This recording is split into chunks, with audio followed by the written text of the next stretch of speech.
Hingga saat ini baru ada 65 dapur satuan pelayanan pembunuhan gizi untuk melayani program makan bergizi gratis di Sumatera Selatan. Angka tersebut jauh dari jumlah ideal yang seharusnya ada 965 dapur satuan pelayanan pemenuhan gizi.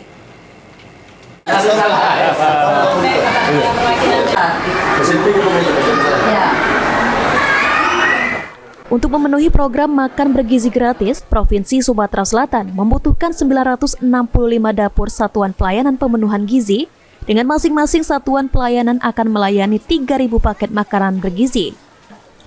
Ketua Badan Gizi Nasional, Dadan Hindayana, mengatakan, saat ini di Sumatera Selatan baru terdapat 65 dapur satuan pelayanan dan baru melayani sekitar 10% pelajar yang ada di Sumatera Selatan.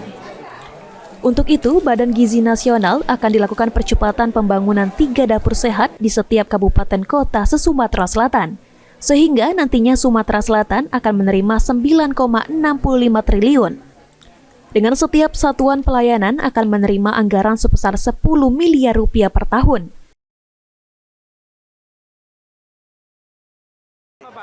Jadi di Sumatera Selatan ini diperlukan kurang lebih 965 satuan pelayanan pemenuhan gizi, dan masing-masing satuan pelayanan kan melayani 3.000 ya, untuk daerah-daerah yang padat, nanti daerah-daerah terkecil kan tergantung jumlahnya. Jadi dengan jumlah seperti itu, uang Badan Gizi kalau sudah dilakukan pelaksanaan secara serempak, kurang lebih akan 10 triliun masuk ke Sumatera Selatan. Ada kriteria khusus nggak Pak?